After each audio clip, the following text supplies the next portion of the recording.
Welcome in to the CHGO Bears Podcast on a rainy, icy, amazing backwards hat Tuesday with a new offensive coordinator, an absent Adam Hogue, a guest coming up from Seattle. Brandon Gustafson's going to break down Shane Waldren in ways that it's never been broken down anywhere else. And the return of Nicholas Moreano and Greg P. Allen Braggs to the show after a day away. I miss both of you. Even though we're remote today, I still feel connected to both of you. Good to see you. Hi. Yeah, the Chicago winter overreaction strikes again. We're remote basically because of me in a lot of ways. I'm home remote with my daughter. She's doing remote learning because her school called off because of the ice. Everybody was kind of freaking out about the ice situation last night, but this morning the roads are nice and dry. So another winter overreaction strikes again. Hogue was right. Well, I'll tell you, I almost busted my ass this morning walking out into my parking lot to get to my car. So maybe it's better in some places, but yeah, icy conditions, not fun. I could already, well, I'm glad you survived. I, of course, had none of those things because I'm an elite athlete and everybody knows that. And whoever just said Cheech in the chat, Mark, that P is always my middle name. Not me, Mark A. Carman, Mark Athlete Carman. Now, so just know that, Cheech. And I already see Mubs out there. Where is the real host, Hogue? That's rude, and we take offense to that. But listen, I believe Adam has this other podcast that he's been doing for about a decade. It's called Hogue and Johns. And if you listen to the last episode of Hogue and Johns, where they break down Shane Waldren, you are going to have some questions about Shane Waldren. And we here at CHGO Bears just want to celebrate Shane Waldren. So we have suspended Adam Hogue for the day. We're putting that hit piece out there. That hit piece into the ether. So he is taking a mandatory day off. And we do miss him greatly. But that was unfortunate. So I don't know, Nick. He'll be back. He'll be back tomorrow. You sure about that? We're hoping. Okay. And then Thursday we're going to be at Midtown Athletic. That's right. So Thursday is a huge show for us. We're going to be out at Midtown Athletic Club in Bannockburn. It's off of 43 Waukegan Road, which is very close to Deerfield, which is very close to Highland Park, which is very close to Vernon Hills, which is very close to Lake Forest, which is very close to my heart because the place is amazing. So listen, you can come out to Midtown. There are rumors of a happy hour. If there isn't one, I'm buying drinks. If you want to work out and hang in the sauna with Braggs, you can do that because he loves the sauna now. And, bottom line, we'd love to see you at Midtown Athletic Club. Check out the facilities, enjoy the show, have a cocktail.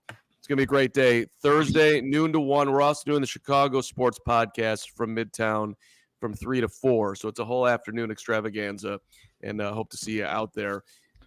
Everybody, thank you so much for reminding me on that, Braggs. I got you. We have new diehards too, do we not? Yep, we do. Why don't can you shout them out, Gregory? Well, let me get. I don't have it right in front of me, but I can find it here. I do. So new diehards. It's appreciate everyone who's become a diehard as of late, but our 100%. New ones, Jerome, Michael, and Shay. Appreciate everybody who's joined and become a diehard. We're this community, guys, just constantly growing and growing. But Jerome, Michael, and Shay, today's your day. Appreciate you for signing up and becoming diehards. Are you more of a Jerome or a Michael or a Shay? Who's your guy, Nick?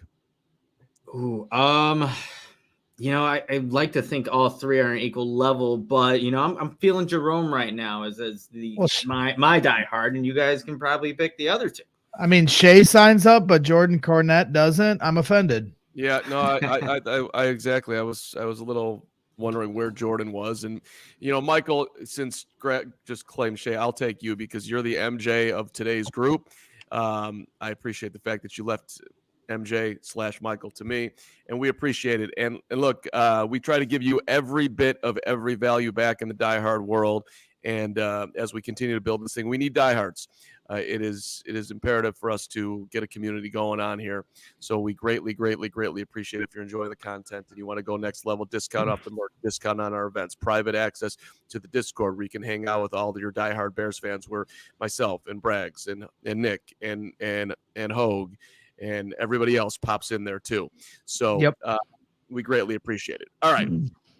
So everybody hates their offensive coordinator. That's been moving around. And well, because did you see the stat Hogue shared with us last night? Somebody put the tweet out that since 2022, every offensive coordinator has been fired, and there's been a new one since. Like I think Patrick Finley put it out that said that if Luke Getsy had retained his job, he would have been the longest tenured offensive coordinator in the NFL. And that just goes to show you the turnover, and to your point that the OC is always the one that gets thrown under the bus.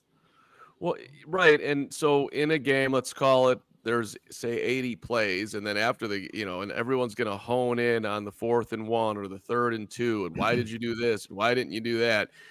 And I get it. That's fair.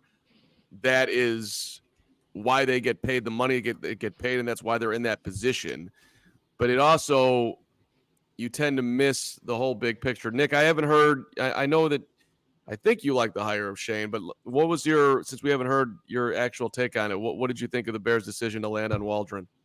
Yeah, so just as I was doing my research and trying to keep up with all the guys they requested to interview, he was my number one guy. And I think the reason why, when you look at what he's done in Seattle and then just obviously coming from Los Angeles too, like I liked how he used all three of the main targets on that team. When you look at DK Metcalf, Tyler Lockett, and Jackson Smith and Jigba, all those guys could have been a primary target on any given play. He liked to use some of those guys just to set other guys up. So I liked how he would, just kind of arrange his playmakers to put them in advantageous situations. But like with any offensive coordinator, and like what we were just talking about with the turnover with guys, like there are areas where they can be better. And for Shane Waldren, that's going to be in the red zone in some third down situations. But for what he can do when he has weapons, I mean, that should be encouraging to Bears fans now that he will be the offensive coordinator for the Bears, is that when the Bears do eventually add more weapons, that you have a guy in Shane Waldren that's going to be creative. He's going to try to put them in advantageous situations, not just – obviously, you want to get DJ Moore involved as much as you can in any given game plan against any opponent, but you need to have other guys as well. So I anticipate Cole Kmet to see more of a usage there. And then obviously when they add another wide receiver. So Shane Waldron, I think, is a guy that he knows how to utilize weapons. And that's what I think is going to be a benefit for the Bears. And I think one of the first questions he's going to be asked whenever he gets introduced is like, why did the Seattle Seahawks struggle at times in the red zone or at third down situations? And go back to your point, Mark, like that's what we hone in on. That's the parts that we highlight because those are the most important plays in the game. But there are other plays, obviously, throughout a game that lead you to those situations where Shane Waldron has shown that he can be successful. So there's going to be a mixed bag with every offensive coordinator, but for the most part, what he can do and what he's going to bring to Chicago, I do like the hire. I'm going to continue to sort of just play devil's advocate here today. And let me be clear, as I do this, I'm on board with the hire. This was the top guy on their list. As I said yesterday, I mean, you look at who's hired him. Bill Belichick hired him to start, and he got himself going. All right. And then Sean McVay hired him. And then Pete Carroll hired him, made him the offensive coordinator. And then you look what he did. Journeyman, done, out of the league. No one's thinking about him. Geno Smith. He makes him the NFL comeback player of the year. Now, if you listen to some people talking out of Seattle, of Brandon Gustafson, who covers the Seahawks at the bottom of the hour here, or midway point of the podcast, I should say. This isn't a radio show. But, look, some people saying, like, look, a lot of that was on Geno maturing, and Pete Carroll gave him a ton of confidence, and Shane gets some part of it. But, look, he's also, you got DK Metcalf over there. You got Tyler Lockett over there. And there was a lot of, what were the reasons why he got unlocked? Seattle people don't necessarily point, well, it was Shane Waldron. Like, that's not what they're saying. And then, this year he was middle of the road. But just playing devil's advocate here, do you think because we're trying to get somebody who can work with Justin, at least in theory, that's how it seems. And or if they draft Caleb or Drake May, let's throw it all in there. Let's change that narrative just a little bit because we'll put Drake in there. Do you think that is the right move to get a guy in here who can do, is not elite with this particular style, like if you're drafting Caleb, say, but is somebody who could do both versus like, I like this guy for this quarterback. We're drafting him. I'm going to throw caution to the wind on anything else. I'm all in on this dude coaching that guy so we can get all the way to the Super Bowl. Is that thought across anyone's mind? Well, I think, for Shane, you want what Matty Reflus always talks about is that you want the best teacher. So regardless of the skill set that you have, whether it's, Justin Fields, Caleb Williams, or now we'll enter Drake May into the conversation, he's going to get the most out of any one of those three guys. So I think that was, one of the many factors that led the Bears to going the route of Shane Waldren. But it's also, the retaining Chris Morgan too, I think was an indication of where the Bears wanted to go still with this offense, with this wide zone scheme. And you get a guy that's been a part of that from the McVay tree. So I think that's what a big part of it comes down to there, Mark, is that you want a good teacher. So regardless of what the Bears' decision at the quarterback position is, and we won't know that until, a couple of months, that still puts the Bears in a position to be successful with their offense because you hopefully got a guy in Shane Waldren that can teach any one of those guys and get the most out of them. Well, my biggest question, Nick, is, we want an offensive coordinator that can adapt. My biggest gripe with Matt Nagy and Luke Getsy is they only knew one way to run an offense. And the best offensive coordinators know how to, adapt to the strengths of their players. And I'd prefer coaches that have been around different systems. And that's the one thing I like about this. He had this guy, Shane Waldron, has experience play calling. He's coached under Bill Belichick, Pete Carroll, Sean McVay. Those are, that's good to spread it around and be around those kind of football minds. But my question is with Shane Waldron, if they're going to keep Justin Fields, and let's just keep the whole debate open on what they're going to decide, has there been evidence in Shane Waldron's offense that he's called plays with a guy like Justin Fields? I feel like the answer is no, because not many quarterbacks are like Justin Fields. But the whole point, like yesterday with Herb Howard talking about, well, he could be Lamar Jackson. Well, if he can be like Lamar Jackson in this offense, I have to expect Shane Waldron to adjust to what Justin Fields does great, what makes him special, what makes Lamar Jackson special. So how do I know that Shane Waldron can execute an offense that I haven't seen him run on tape? It's an asset to have a weapon like Justin, but how can I figure out if this is going to work with a guy that has never called plays with a player like Justin? Again, I think for a guy like Russell Wilson, he also has that ability to improvise on certain plays, get outside the pocket. So I think with Shane, if let's say Justin Fields was still his quarterback, I think you'd have more of those plays where he's going to bootleg, get outside the pocket, half field reads. But still, this offense is predicated on getting the ball out on time. And that's what you saw with Geno Smith. That's what you saw with Russell Wilson. And you do need to have that ability to have those anticipatory throws. I'm not even taught, like, I think that Shane Waldron could elevate Justin Fields in the passing game with what you mentioned, getting under center, play action, roll out, half field read, 3 tiers, low, middle, deep. And they were one of the best deep ball passing teams, ranked in the league with statistically that Brad Spielberger put out. That's what Justin does well. But my question is, like Lamar Jackson, they do a lot of designed runs. They do a lot of of that nature. And when he's coached Jared Goff, Matt Stafford, Russell Wilson, Geno Smith, Drew Lock, John Wolford, these guys aren't. So he's never had an offense where there's the foundation of, Justin's going to be the threat to run. I mean, there's RPO, but then there's also got to be designed runs within that. Wouldn't you think? Yeah, for sure. And I think it would just, for me, I think it would just be an asset to what their main fundamentals are.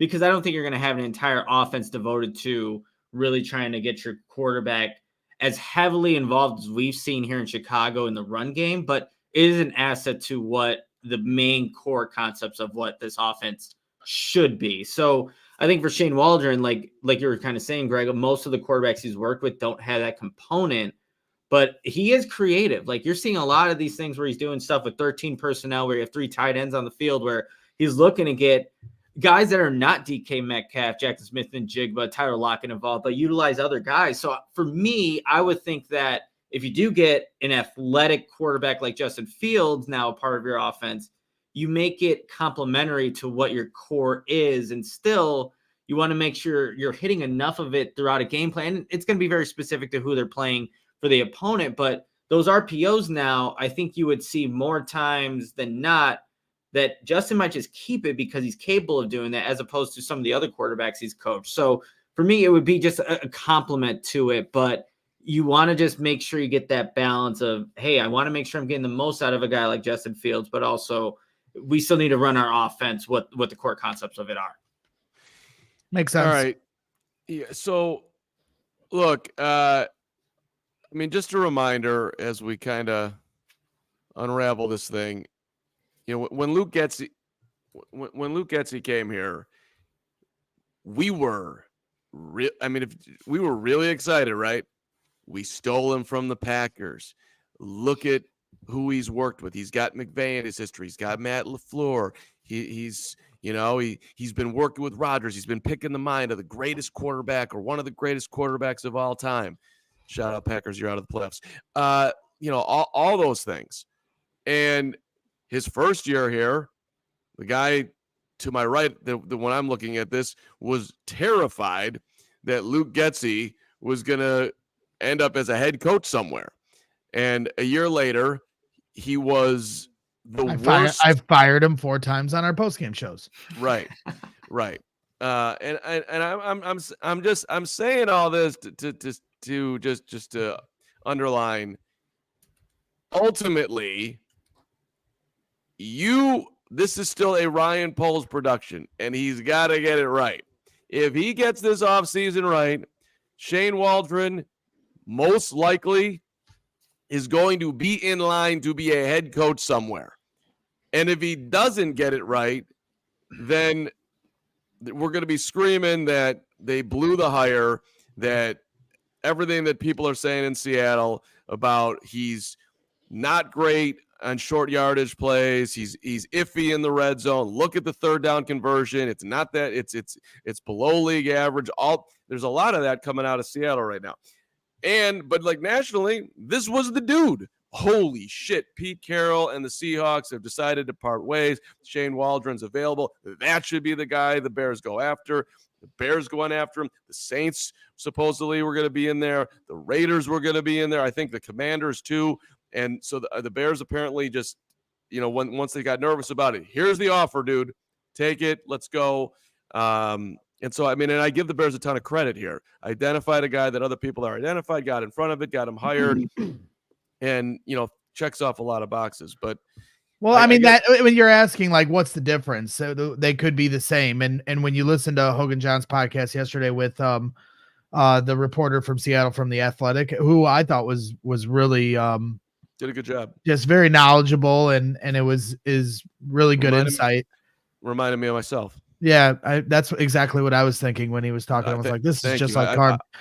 I thought so. Yeah, for sure. Well. Yeah. So, there's certainly alarms that ring off when somebody that is that close to it starts saying things that remind you of what we talk about here. Situational play calling, like Nick mentioned, red zone, running the ball. We haven't really talked about how much he predicates running the ball. I mean, he said, what was one of the running backs he said that only got like 10 carries on the year? DJ Dallas, right? Yeah. And so that guy's got a little scoot to him, but to only have 10 carries, that's obviously, I'm sure Dallas wasn't that thrilled with that. So those are things. Matt Nagy refused to run the ball at times. I can remember a game where he only ran it 7 times with his running backs in a loss to the Saints, in a winnable game. Luke Getsy's had his problems in situational play calling. But the difference is, Mark, to your question, is he has play calling experience. He has a history with different quarterbacks. From Russell Wilson to Jared Goff to Matt Stafford to reclamating Geno Smith. Luke Getsy came from one system and came from Aaron Rodgers. Like, you're not developing Aaron Rodgers. You're not calling plays with Aaron Rodgers. Matt LaFleur was. And if you've read anything from Green Bay, it didn't sound like Aaron Rodgers listened to much of what Matt LaFleur wanted to do either. Aaron was doing what he wanted to do, And so to me, that's the difference. This is a guy that has been around the league, has a resume of development. Matt Nagy was the same way. He came from Kansas City. He was like, a real estate agent, and Andy Reid brought him into his coaching staff. All he knows is Andy Reid. All he knows is Patrick Mahomes. You know what I mean? Like that's the problem. Then you come in here. This is a problem when we had back in the day with Mike Martz when he first came in. And I can remember players saying, Mike Martz is trying to run the Rams offense with the Bears personnel, and it didn't work for a while. And then they finally started to get it right. That's the difference. This guy has more of a resume with different coaches and different quarterbacks across the league to hope that he can acclimate to the personnel that he has here. Couple of tidbits on him. And I think I agree with what you're saying, Greg. That was the most exciting part to me, that this dude's worked with a lot of guys. But he was a long snapper and a tight end at Tufts University. Shout out Hogue. When he was at Notre Dame, one of the players was former Cub and former White Sox Jeff Samardzija, and he coached Josh McCown in the United Football League. By the way, I put this out on Twitter. Amazing tweet by @thecarm. I think you should follow me because I come up with these amazing nuggets. But Josh McCown was out front this year doing a video breaking down and saying, look at the great job that Shane Waldren's doing. So they have this history. And McCown went to bat for him. I think it was part of the reason, at least, that it got into the ether. This is a guy. This is a dude. And now, of course, he's the Bears' offensive coordinator. Back up from the mic a touch. All right, I will do that, Gregory. Thank you very much. Should I turn down? I just sent the same message. And honestly, I was doing this last night on Bears After Dark, so that's the only reason I'm paying attention to it a little more is. We're all a little hot here, so I need to back up too, because poor Nick, he's got to deal with two of the biggest mouths in Chicago sports media here today. Is it better now? I turned down the gain just to drop. Is that better? There you go. Yeah, that's not You're doing it. You're doing it. Outstanding. Well, while I'm sounding good, let me tell you about Circa. You need to be gambling at Circa Sportsbook games. They play the best way. The Circa Sports menu, when you look at it, they're striving for the -110 split. They're giving you as much money as they possibly can, putting the money in your pocket, not theirs. Gambling with Circa, you know what happens? If you're a big limit player, you're not limited at Circa. The every player, same limits. So you want to come in there with the big bankroll like a Gregory C. Allen Braggs, you can do that too. Although I think P is better for you. Also, real people behind the Circa Sports brand who resolve issues, and any problems that you have at Circa, which you're not going to have, they will take care of, and you will feel like you are touched by the best in the business. Download the Circa Sports Illinois app at circasports.com/Illinois-app. Sign yourself up today. Problem gambling, call 1-800-GAMBLER or text GAMB to 833-234 or visit areyoureallywinning.com. After you check out Circa, you have to check out Empire, everybody. With Empire today, you get shop at home convenience, the right product for your needs, quick and professional installation, and a low price guarantee. Empire today is the best place to get new flooring. So, of course, they're going to have some copycats, but they can't beat Empire on the quality, service, speed. So they advertise low quality products that they simply won't carry. They won't promise the lowest prices, but because anyone who does that is putting flooring in your home that wouldn't put flooring in theirs. And they keep shopping for Floor Simple with a curated product selection. That's what you're going to get with Empire. And because Empire's philosophy is to help you find what you need, not overwhelm you with thousands of choices and substitutes. What they leave out on the selection floor is important as what they put in.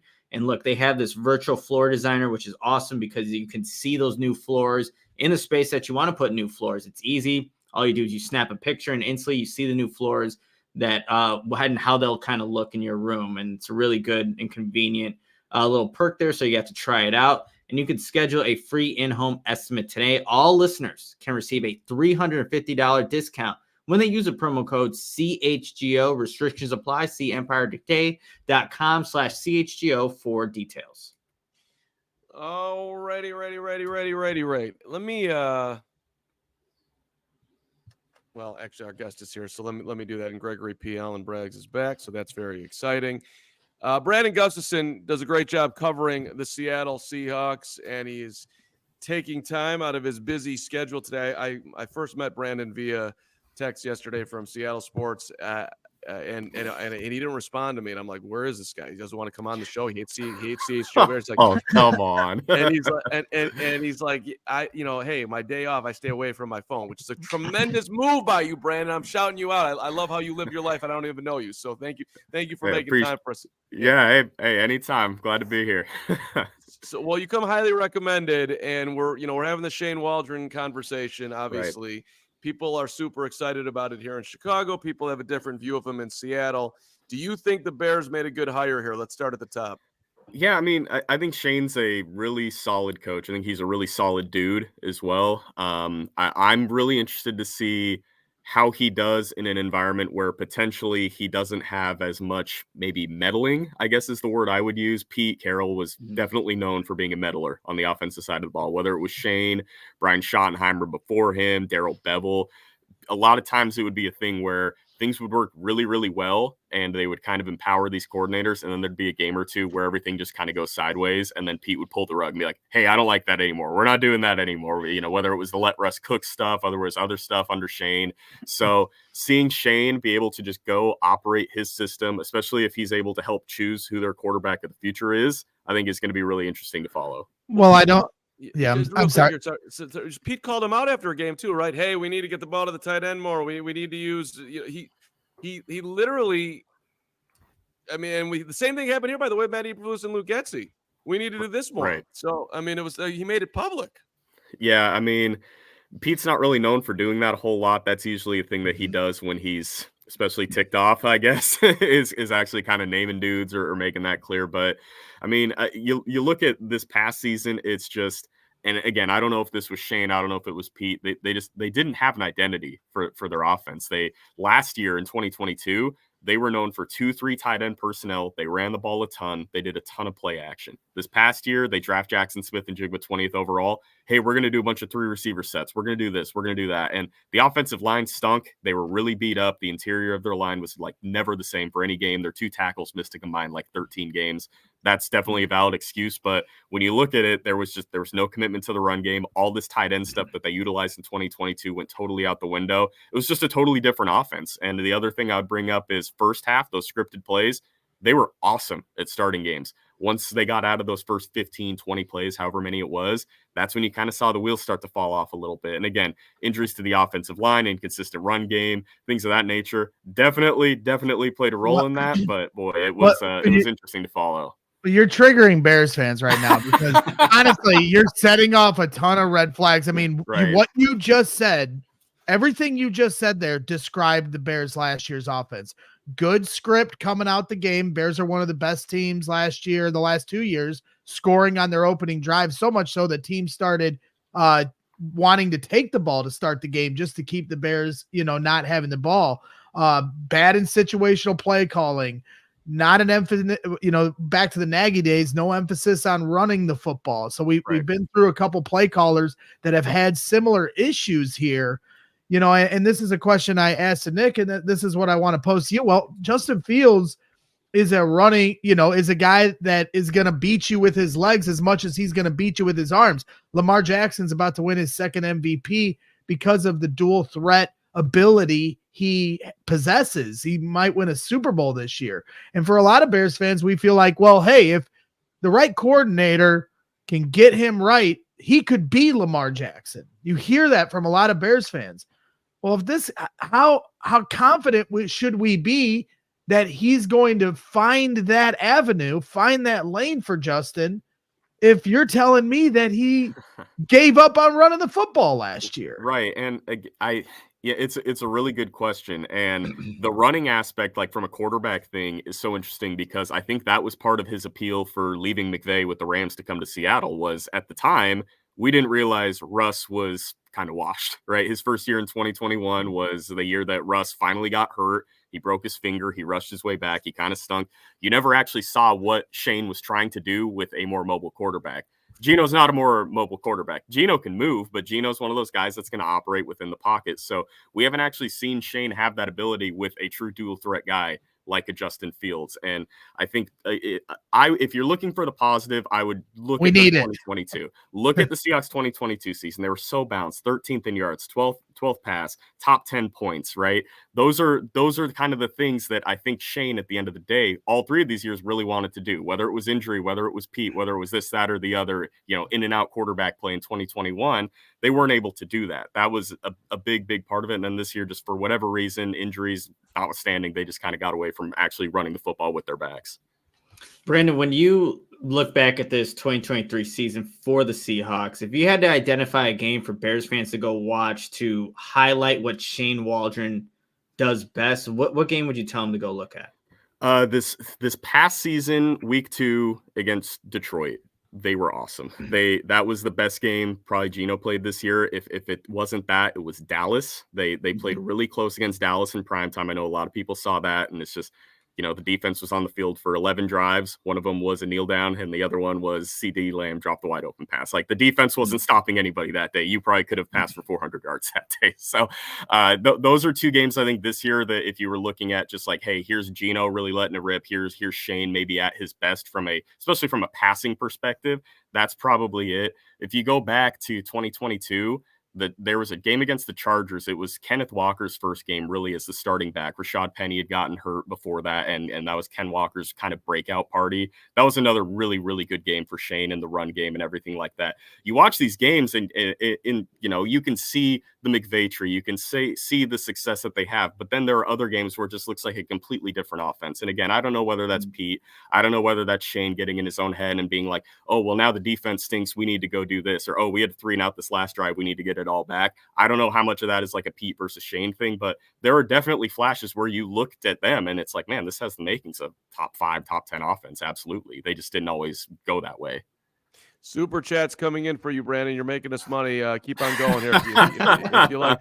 $4.99 from Football CF Candy. Brandon, how much of Seattle's struggles in the red zone, more likely pass attempts, were due to O-line problems? Highest PFF grade was 58. CF Candy, we should pay you for these numbers. EPA high on first and second. Well, how would you respond to that? Yeah, the O-line, again, Charles Cross was their first-round pick in 2022. He missed basically 5 or 6 of the first few games. Abe Lucas, another standout rookie from their 2022 class, he missed more than half the season. The interior of the line was just mix and match. And I think also, again, the run game was just such a non-factor, even getting down to the red zone. It wasn't always like, hey, we're on the 3-4 yard line, we're going to pound it in. They're getting to the 8-9 yard line and they're not able to do anything. I'd also go back to the tight ends, and Shane Waldren, if you don't know, that was kind of his bread and butter. He was the Rams tight end coach before he was a pass game coordinator before he came up to Seattle. That was such a big part of their game this past year. And then this year, they'd give Colby Parkinson, who's 6'6" with go-go gadget arms, they'd give him a look. He had the game-winning touchdown against Tennessee. And it's like, where's that been? Why are you not utilizing this guy more in the passing game, whether it's red zone, whether it's to move the chains? So there's a lot of mix and match aspects of it. I just, for whatever reason, outside of DK Metcalf, it just didn't feel like they did a really good job getting their top playmakers involved. He was really the only guy I thought that kind of flourished this year on the offensive side. So go ahead, Mark. No, it's okay.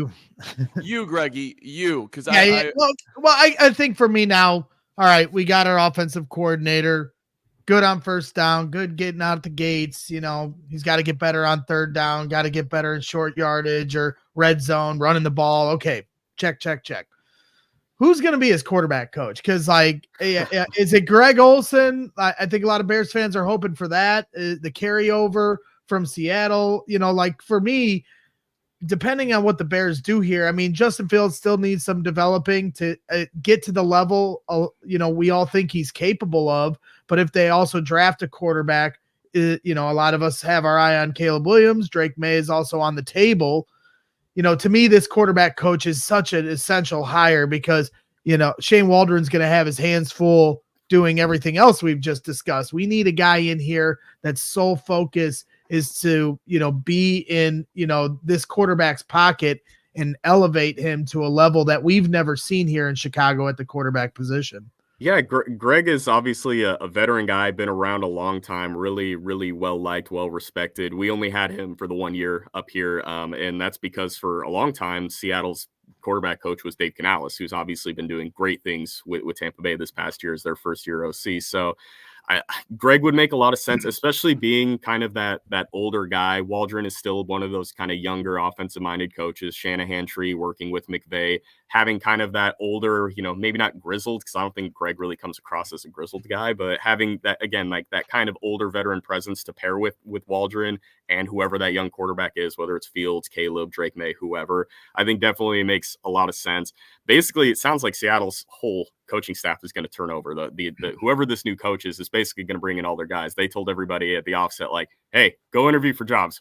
We're not going to stop you. We're not going to block you. So I think Greg got a few looks for offensive coordinator as well. But if he doesn't land anywhere, I think he'd be a really, really good fit, just being that veteran presence with that kind of experience to pair with Shane. I mean, you basically just asked it, but Kevin O'Reilly, $4.99. Anyone who you see following Shane to Chicago, fingers crossed that guy would be better than Getsy bringing along Lucas Patrick. Do you how would you add on to that part of it? Yeah, he's asking for personnel-wise players that would come over from Seattle. Yeah, they don't have a ton of free agents hitting the market this year. Obviously, with the new coach and whatever, and they're kind of right up against the cap. You could obviously see some guys move on, but I know we've kind of talked a lot about tight ends, but Noah Fant, who obviously is well-known, former first-round pick, he was a big part of the Russell Wilson trade. He and Colby Parkinson are both hitting free agency. Those would be two guys, DK Metcalf, Tyler Lockett, Jackson Smith-Njigba. Those guys are all going to stay put. Their two running backs are in their first or second year this past year. I look at the tight ends, definitely, especially because that's just kind of Waldron's background. I think Colby Parkinson is a guy who, being 6'6", 6'7", long, really physical. He gained a lot of weight. He's been a much better blocker. He was always just kind of put into that number 3 tight end role, having him as an actual passing aspect of your offense. And again, whether it's Fields or whoever these guys are, I mean, having a guy that's 6'6", 6'7", whether it's red zone, first downs, whatever it is, like, that's a really, really intriguing thing. And it was always really surprising that they never put him on the field more. Well, I think, we're planning on, drafting a bunch of future Hall of Famers at our skill position stuff. So Brandon, I think what we're really looking at is, Evan Brown, the center. We had a tough time at center. I know you guys have a couple guards that might be available. You said the offensive line play wasn't good. So should we be steering clear of the center, Evan Brown, coming over from Seattle? Because we need the bar of being better at center in Chicago is pretty low. No, Brown's solid. Brown was one of the few guys that was kind of, I think he played 14 or 15 games. He only missed a little bit of time. I think the guard play was a lot worse. Phil Haynes was kind of their starting right guard. He ended up missing out the season. I'd probably steer clear of Phil Haynes, but I mean, Evan Brown, especially being a guy that has a lot of NFC North experience, he came from Detroit this past year.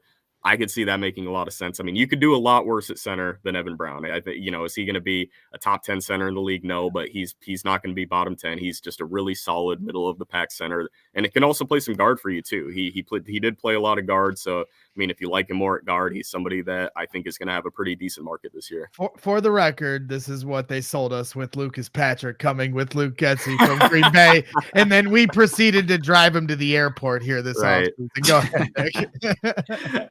Brandon, I mean, we're hearing like these mixed results with Shane and what he can provide as an offensive coordinator. And you said he was solid, but what is your gauge of what the Seahawks fan base is kind of thinking with him moving on? I know a lot of the coaches are now just going and looking for jobs, but what is it like if you had to summarize Shane Waldren, good, bad, just solid? Is that really what it comes down to? Yeah, I mean, it's definitely, it's middle of the pack, but it's more good than bad. Because again, when it was really humming, it was really, really impressive. And there were a lot of things, especially this past year, that kind of did work against him. You know, I think a lot of times with offensive coordinators that are on the way out, whether they're getting fired or going somewhere else, I think a lot of people would use the word polarizing. Like Shane wasn't polarizing because I think people, especially because Pete was here for 14 seasons, like people kind of knew that at some point Pete was going to step in for better or worse. And I think that a lot of times these past 3 years, we did see that. So, you know, I don't think it's a thing where people are like, oh no, we don't have Shane Waldren anymore. Like what a loss. But it's not anything where I think the majority of the fan base or people that follow the team are like, oh, thank God, or good riddance. Like that guy's gone. I mean, I think he's just a really solid offensive coordinator who, if he's able to kind of just instill what he wants to do and not feel like he's going to get undermined at the drop of a hat when like one little thing goes bad, I think that he's someone that can do really, really well in this league long term. All right, just picking under rocks for 5 more seconds here with you, Brandon. The Geno Smith became the comeback player of the year because blank. How would you fill that out? They ran the ball really well. They ran the ball really well and used play action. And Geno is another one of those guys who I think really thrives in play action. Even this past year, I think that the only guys that were better on play action than Geno Smith were Lamar Jackson, Patrick Mahomes, if I'm remembering right. He was top 3, top 5 play action, straight dropbacks. He was like bottom 5. And again, that's something Shane wants to do and has wanted to do, with whether it was him or Pete or by design, whatever it was. They got away from that a lot this past year. But again, if Shane Waldren is getting that run game going and actually utilizing play action, that offense really, really clicks at a high level. In a press conference, last one, Berg. In a press conference, Shane Waldren is blank. He's forthright. He's blunt. He's not someone like we have a whole thing where we would call it parsing Pete, because Pete would say one thing and it's like, what does he actually mean by that? I mean, it was a whole thing. It was like, okay, let's read between the lines. You're like, oh wait, he's actually really mad at this guy. If we think about it from this perspective, Shane's not that. Shane's pretty open, honest. You know, he's not somebody that's going to throw guys under the bus and tell it how it is in that sense. But he's just going to be like, yeah, I mean, we were 28th in rushing last year. That's not good enough. You know, it starts with me. He's that kind of guy. He points the finger at himself. Like he's not somebody that's going to throw anybody under the bus. But yeah, press conference, he's not going to be like some mystical guy like Pete where you're trying to figure out what he's actually trying to say. All right, so you're out of Washington, University of Washington, and yes, you know we talk so much about the number 1 pick here in Chicago that I think a lot of Bears fans forget we also have the number 9 pick. How much excuse me, how much of a home run would Rome Odunze be for the Bears at 9? Oh my God, Rome is so good, man. Rome is one of the craziest college guys I've ever seen in my life, because if you just go watch these games and watch his highlight tape, 80% of his catches are contested. Like this guy's a contested catch god. He's 6'3", he's 215, 220. He's going to run high 4.3s probably. And I think it was something where 75-80% of his catches were either for first downs or touchdowns. Like that's all the guy did was move the chains. And whether it was, on screen passes, whether it was those contested 50-50 balls, like he would be at 9. If he's there, that's a home run, man. I mean, you pair that guy with DJ Moore, you're having 2 legit number 1 type receivers for Caleb, for Drake, for Justin, whoever that guy is. And yeah, at 9, I don't think he's going to get to 9 personally, but if he was there, I mean, I would be running that card in really fast. Brandon, would you say too, for Shane Waldren to run his offense the way he wants to, that he needs a big X receiver like a Rome Odunze? You saw DK Metcalf, and you have some, obviously, Jack Smith and Jigba, Tyler Lockett, but do you think that would obviously help what Shane Waldren wants to do, having a big X receiver like that? I mean, it helps for sure. I don't think it's some super necessary thing, because there were times, less so this year, but more so the first 2 years that he was here, where a lot of the offense ran through not just the tight ends, but Tyler Lockett, right? Like, so it doesn't have to be, that big traditional X type receiver. It's super nice to have a guy that's 6'4" and 240 and runs 4.2, 4.3. But it's, would I say that that's like a necessary aspect to his offense? No, but it's definitely a nice luxury to have that guy that can actually like kind of be big and stretch the field and go after those 50-50 balls. One last one real quick, Carm. I'm sorry. Gosh, dang, Lawrence is going to kill me. One last one, because I'll be remiss if I don't attempt to push my Caleb Williams agenda that Bears fans think I'm trying to do on this show. But you are a Pac-12 guy, right? Washington fan. You told us so much here about our new offensive coordinator. So I'll ask you, do you think Caleb Williams is a good fit for the Bears and with Shane Waldren, or would you stick with Fields or draft Drake May? I'm low on Drake May, and I'm sure that Chicago fans are probably not super thrilled about the prospect of another UNC quarterback after Mitch Trubisky. So It would be terrifying. but no, I mean, I think Caleb being a guy that can move a little bit, like, is Caleb a scrambler? No, but Caleb's a guy that throws well on the run, manipulates the pocket. I do think that's a part of the game that Shane really does want. I love Justin Fields. I'm a big Justin Fields guy. Just because you have the number 1 pick, I don't feel like you have to move on from that guy. I think that of the two, just kind of on the surface, just because I haven't seen Shane actually work with a true running quarterback, I would think that Caleb's probably the better fit. And I also understand probably wanting to get that contract just because it is obviously cheaper for longer, and that can definitely help you in the short term. I don't think that Justin's a bad fit, but I think just kind of based on a lot of the stuff Caleb did at USC and then what Shane has done these past 3 years in particular, I would probably lean him having the edge over Justin just from a fit perspective. Okay. SeattleSports.com, at Seattle Sports, at the B Gustafson. If you want to follow Brandon on Twitter, because you should.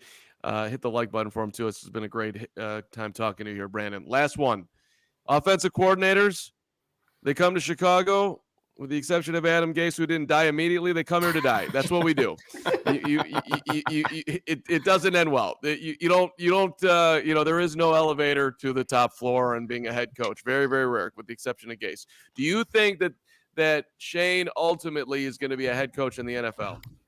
I do. And whether, I think a big part of that too is just teams are so hung up on the idea of like, hey, we need to find that young offensive guy. And there was the years where it's like the Cliff Kingsbury press release that's like, he's friends with Sean McVay, right? Like that still does hold water a little bit. I think him coming from that Shanahan tree, he coached under Mike in Washington for a few years and then working under McVay, I think that will help him a bit. I think that this year took a little bit out from under that because Seattle's offense was so inconsistent and the run game kind of went away. But entering this year, I mean, I don't think he got any head coaching interviews last year. At least I don't remember, but he was someone who kind of entering this year, a lot of people thought he was kind of working his way up there. So I think at some point he does definitely get a look. I think there's enough kind of going for him that at some point he'll at the very least get some strong consideration.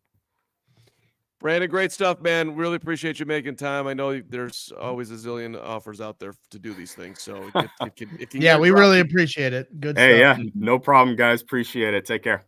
Yep, be good, Brandon. Thanks a lot. Brandon Gustafson. I enjoyed that. That was awesome. He was really strong. Reminds me of you, Greg, and you, Nick. And I never have to clear my throat 23 hours a day. And then every time we do a show, it starts happening. I don't know what's happening to me. It's called you have bad habits. As I haven't. That's true. I've only smoked one cigar in like the last 2 weeks, but that's a fair assessment. Somebody else said drink more water. That's a fair assessment. I got the meal water. Does that count or does that not count? No, it counts. It's still water.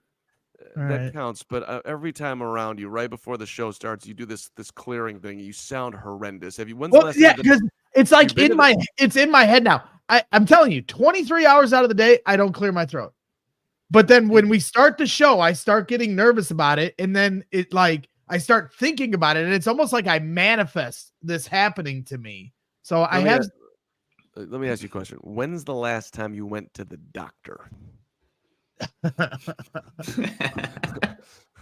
When's the last time you had a physical? I only go when it's an emergency. So okay, well, like 3 years ago when I had all right. Well, okay. So that's not a good plan in life. We're gonna do an intervention on the air right now, and I hate to be super negative right now, Gregory, but one of the guys who was in our chat, and you saw the day that it happened, and I ended up missing the show. One of my best buddies from youngster away, not to throw all the terror out here, but 50 years old, just dropped dead of a heart attack out of nowhere. And he hated going to the doctor. And I love him to the end of the earth, and I miss him every single day. So I'm going to make it a thing that you will not be able to do the show starting February before you go to the doctor. You're not allowed to. You are not coming to the Super Bowl unless you present to Kevin Kaduk and Jake Flanagan that you clean bill of health. I don't care about a clean bill because we all know it ain't going to be clean. But like, at least you have scheduled a physical. You have a wife and a daughter and the show. So if you're not going to do it for you, do it for us and them. Thank you. Okay. All right. Carm, public service announcement. And Let me as we segue away from that, I got a bunch of stuff on Shane that I want to get out before the end of the show here. But first, our partners Ray Chevrolet ringing in the new year with their best offer all month long. Make sure you make your way to Ray Chevy on Route 12 in Fox Lake. Join in on the savings. Start your Ray resolution. As one of the top-selling Chevy dealers in the Midwest, you're always going to be shopping one of Chicago's largest Chevy inventories. Right now, they are making room for inbound 2024 models. So it's a great time to buy. All their current inventory must go. You're going to find the perfect tailgate vehicle at Ray Chevy. Let's do that. They got over 100 new Silverados. Prices starting at under $20,000, $19,495. Let's go. Or you can take up to $10,000 off a new 2023 Silverado. How sweet is that? Top it all off, they're pricing over 125 vehicles under 20 grand. Seriously, I mean, come on. Can you get pricing that's more affordable? Head on over there. And by the way, mention CHGO on your visit, and you can schedule an oil change at Ray Chevy in Fox Lake for free. So start your new year off right. Visit Ray Chevrolet in Fox Lake or raychevrolet.com to start your Ray resolution. They've been serving the community since 1963. Find new roads. You go, you look for a new car, you buy one, great. You go, you look for a new car, you don't, you get a free oil change. I mean, come on. That is good stuff right there. This is a bad time for Greg to leave, but that's why I have you, Mark. And Mark, did you know it's getting easier for businesses to switch to electric vehicles? That's something we can all get behind, and for the health of the planet and for the well-being of all of us who share it. You know, I love it, Nick. The electric grid is evolving. It meets to meet your cleaner energy needs as we move with confidence towards an electric tomorrow. Whether you got one delivery van or a whole fleet of shipping trucks, ComEd can help guide you to make the changes that make sense. Mark, what should businesses owners do to get all those great perks? Well, what they should do is go to ComEd.com/clean. You're going to learn more about the resources, the fleet rebates, the infrastructure incentives available to help businesses go electric. If you own a business, don't wait. Start making your plan today to switch to electric vehicles. Good for business, good for the planet, good for all of us. Go to ComEd.com/clean. Did you say ComEd.com/clean? I hope you just made a doctor's appointment. Yes, go now and see how going electric connects us to a better way of doing business and a better future for generations to come. All right. Before we get out of here, had to check on Addie. It's actually the e-learning thing. It's annoying. Like, I'm just like, either be off school or don't be off school. That's how it was in the old days, right? But now they do this e-learning thing, but it's actually very cute to watch her just sit there in class and like doing her thing. So my heart melts a little bit. That's the greatest kid of all time. And listen, you gotta flow with the punches. So, have you heard of Redshirt Junior Rob Blanchflower? Do you know who that is? What? No. Sounds like somebody from the Nickelodeon show Hey Dude. Listen, there's a lot of content out there on Shane Waldren, but you're only going to get this here on CHGO Bears. Nick, do you know who Rob Blanchflower is? I do not. AKA B Flower? You don't. All right. Have you ever heard of Mike Wegzin and AJ Doyle? No. Well, and you're not alone because no one else has that we're talking to right now. But in Shane Waldren's first season at UMass, those were the tight ends. And if you go back and look, Blanchflower, career high in receptions, 43, career high in receiving yards, 464, career high in receptions per game, 4.3, yards per game, 46.4. This was under Shane Waldren's guidance. And by the way, he also had a 10-catch, 100-yard game in the season finale, getting better as the year went along. He became UMass's first tight end ever to have 100-plus yards receiving in 14 years. Blanchflower put UMass on the map, and he was on the map because of Waldron. Waldron, Blanchflower, Flower, Bears, B Flower, S. Waldron, Nicholas Moreano, Greg Braggs, Adam Hogue, Lawrence Benedetto, Will DeWitt, Kevin Kaduk, Jake Flanagan, Super Bowl Bears. All right, so we now have to get Blanchflower on the show. That's what this means. Oh, yeah, for sure. We got to run down Blanchflower. And we got to run down Jeff Samardzija, who was at Notre Dame with Waldron. But I mean, Blanchflower he was in the room. And I mean, come on, tell me seriously, we got to get Blanchflower. You're absolutely right, Blanchflower. Well, unless he's in consideration to be the tight ends coach, but that's not off the table. Well, where is Blanchflower? Seriously, what is Blanchflower doing? Investigative journalism, right here. We're gonna find him. We need to run down Blanchflower. Philip Pizzatola, someone stop him, please. What was his first name? What's Blanchflower's first name? It doesn't matter. It absolutely matters, and you need to know this. So you will take that back. His name is Rob Blanchflower. Can we call him Bob though?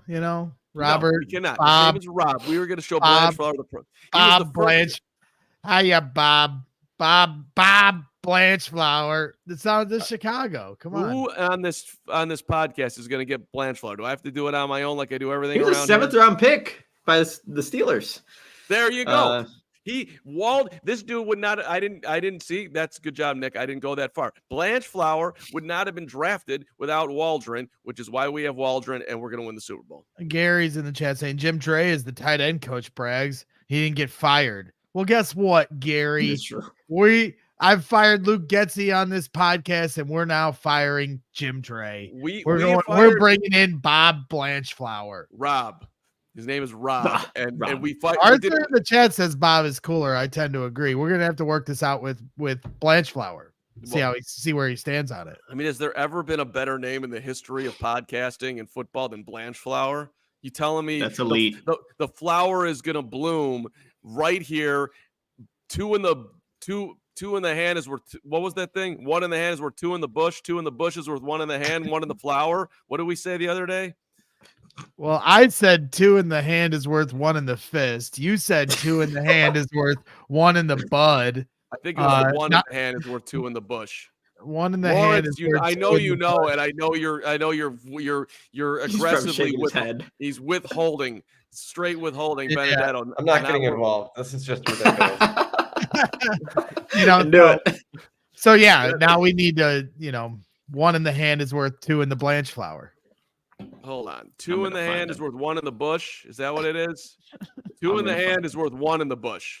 Two in the hand is worth one in the Blanchflower. That's right. Blanchflower. Bears. He's on Instagram. He's on Instagram. I'll send him a DM. All right, there we go. Let's try to, if we can get Blanchflower on the show today. Hey, Nick, when you do, we're in town. Nick, when you do, go, yo, Blanchflower. Need you on C8. That's the delivery. You got to go by Bob. Yeah, I got it. How do you feel about Bob? He's got a website. He's got a website, blanchflower.com. He wants to come on. Of course so we're getting him. Construction company. Don't tell Parkins. He's a construction company. Don't tell Sylvie. Don't tell anyone. We're getting Blanchflower and no one else is. All right. Super chats. $9.99. Chris Piguero. Don't mention a loser town like Deerfield again. I hate them. Hard football rivalry. Chris, are you a Highland Park guy? HP Deerfield? Quick thing about Deerfield. We played them my senior year of high school, and we botched the snap for an extra point, and I was the holder, and so I had to run outside of the pocket with all these guys chasing me, and I found one of our H-backs in the back of the end zone, and before I was about to get annihilated through the ball, we won 8-7 that game because of a botched snap. Fire.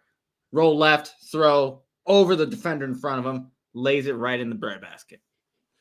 You were the holder and threw a 2-point conversion for the victory? For the victory. I got interviewed that game, and it's so funny. Like, oh, wow, this guy's interviewing me. Now I do that. But, yeah, that was never forget that. Very nice. I mean, how did it take till January the 23rd, 2024? We've been working together for a year and a half for you to bust out the greatest play in special teams history. Does Adam Hogue know this? I don't think he does. It all happened on, it was just all spontaneous, and I'm glad that our team actually remembered the play, because the only reason I played quarterback my freshman year is because nobody can remember plays but me. But yeah, that was a good special teams play. That was one of our 3 games that we won that year. Were you the freshman quarterback or the JV quarterback or the varsity quarterback? No, only freshman. Then I played receiver the last 3 years. Okay. And holder. And holder. Yep. Need someone to hold. Lead athlete on the show. $5 from Butthead. What's up, Butthead? I'm from Deerfield. Go Warriors. HP hates losing at Adams Field. Okay, so I grew up in Highland Park, so I know the rivalry very well. And by the way, this is with all due respect to HP and Deerfield, this is not the top of the mountain of high school football. Let's be real here. But Deerfield, when I was a kid, Deerfield was like the Packers back then. They were it's from like a Highland Park standpoint. Like we hated them, but they were huge, and they'd come out in these red and white uniforms, and they looked like an NFL team back then to 10-year-old Carm. And then I went there to do a play-by-play broadcast for a network that I'm not going to name, and I tried to get info from both, like from one of the Highland Park coaches. He's like, "Yeah, we can't tell you that." I'm like, I'm on a broadcast that no one's listening. No one cares about this sad ass rivalry. Just tell me what you're going to do so I have something to say on this stupid thing, you jerk. All right. Kyle Cockjohn. I think that's a real name. $9.99 from Cockjohn, my guy. Sup, guys? Thinking about traveling. Will you back up from the mic? Jesus Christ. I got excited for Cockjohn. Sup, guys? I'm thinking about traveling to Chicago to watch the draft in the best city in the world. What bar would you recommend for the best experience? Well, we'll tell you because, stay tuned for our announcements for where we are going to have our draft party. We had a draft party last year for the first round on Thursday night and then the second and third round on Friday night. Last year we did it at Joe's on Weed Street. Famous bar here in Chicago. And this year, we haven't made any official details of where it'll be, but stay tuned for those updates because I'm sure they'll be coming sooner rather than later with the draft approaching. I mean, what are we, 93 days away from the draft? So that announcement should come at some point. So just make your plans, come to Chicago, and then just hold off, and you can come out and hang with us, CHGO Bears crew, while the draft is going on and celebrate an exciting night in Chicago. So, okay, Chris Spagaro, $4.99. Maine West versus Deerfield, 27 to 2020 was peak rivalry. There you go. That's Central Suburban League North, baby. Let's go. People, all right, but hold on. People put in the chat your favorite bars in Chicago. I'm honestly. That's what I was going to say. I wanted to hear your favorites since you're the guy that lives directly in the city. His Total Anarchy's mad at me now for not giving him any recommendations. Just wanted to make him aware of the draft party, Anarchy. Why don't you come out too? Yeah, Anarchy. I don't have one of the places that we went that I do like a lot in Old Town. I enjoy the Fireplace Inn as a good environment for games. But if I were you, I would just honestly I'm not a great go out and watch in a bar guy to answer the question. Mm-hmm. So Carm, likes to ride around on the bus, the Metro, and talk through the window. He doesn't go to bars. That's basically what. Okay, the Metro is not the bus. The Metro is a train. I said the bus or the Metro. Okay. That's what I'm saying. All right, thank you. Can I just make my jokes? Jeez. Yeah, they're right by the United Center. There's also, what is it called? The stadium. I like that place too. Just because I feel like I'm back in time. All right. Listen, reminder, we are at Midtown Athletic Club in Bannockburn on Thursday. We would love to see all of you out there. Matt Nagy, if you show up, we'll give you a hug. Lions guy, congratulations on being there. Let me just, as we close out here, 7-point underdogs. Dan Campbell is like crying in the locker room telling his guys that they can win this game. Who thinks Detroit's going to get this done? And are either of you rooting for the Lions? Because I'll say it right now. I am 1,000% rooting for the Lions. I hope Detroit wins the game. It's a way more fun story. We're going to the Super Bowl. It'll be sweet regardless, for sure. But Detroit would be such a better deal and more interesting And I would Bears fans don't care about what you're going to be reporting on at the Super Bowl. Yes, they do. Yes, they no, do. they don't. No, they don't. It's all to me about Deebo Samuel's availability. If he cannot play or he's very limited, I think Detroit wins this game. If Deebo is who Deebo is, then that's a wrinkle of their offense that was missing last week against Green Bay, which puts Brock Purdy behind the microscope to be better than maybe what he's capable of. And so, that to me is the biggest factor. Detroit's hot right now on both sides of the ball, really. So if Deebo is limited or cannot play, I'm taking the Lions in this game. I'm leaning 49ers right now, you guys. I want to see that pass. And obviously the Lions have a very good offensive line. I think that's where the game will be won and lost, whether the 49ers pass rush can get home. And because if it doesn't, Jared Goff's going to carve you up, especially in the middle of the field. Personally, I think I'd rather see the 49ers in the Super Bowl. I want to talk it up with George Kittle, Iowa connection there. So that's just me. But I do think it's going to be won and lost in the trenches there. Well, shout out to George Kittle, who beats the Packers, and then in one of his interviews to say bear down. That was like 4 years ago. That's a clip from 4 years ago, Carm. Welcome to he just said it again, dude. No, he didn't. No, he didn't. You're sure? Yes. Finley just retweeted an old thing. Yes. I didn't get it just from Finley. It doesn't matter where you got it. We're just trying to help you out. Okay, it's a fine. clip from 4 years all right, ago. Whatever. Fine. He's a diehard Bears fan regardless. I don't care. He said it 4 years ago. Great. Whatever. It made it back into the ether again, and I got tricked. No problem. It's certainly not gonna be it wasn't the first time, ain't gonna be the last. All right. when you got tricked by AI. That was good. Don't make that face. Listen. Tricked by a yeah. You're right. No, listen. You're better. How's this? I'm gonna take the high road. Here we go. You're better at life than me. You're a bigger backhanded compliments. Here we go. Let's get them all out of your system now. You're a better Bears fan. You're a more caring person. We're trying to protect you from looking like a bigger moron than you already do. You're always looking out. You're doing everything you can for me. I forever. You know what? You're looking out for my health, and I'm looking out for your moronic reputation. Right. And listen, I don't know how I made it in this business for 20 years without you, but I can't do another day without you by my side. So thank you so much. You're in a new world now, Grandpa. Old media's. Yeah, I know that. Right. Exactly. The past. I'd be in the river, just not even swimming if I hadn't met you, but you were carrying me along. You're in the new world with the kids wearing the backwards hats. Okay. Try to keep up, Grandpa. I'm going to go back and rewatch the show and learn how to ask a 3-minute question. Carm, you literally run the show back and listen to your 3-minute questions. You are out of your mind. Maybe okay. I'm gonna go back and rewatch the show and learn how to ask a 6-minute question. Because if I'm going 3, you're 6. Hey, Brand, I got the one. That's a great question. I got that one. You didn't get that one. Exactly. I got that one. Exactly, because you're the best at everything and you're my hero.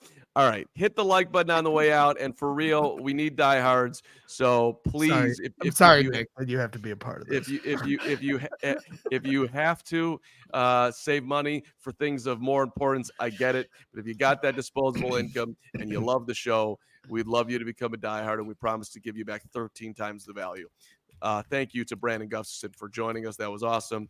Fun to be with you guys today.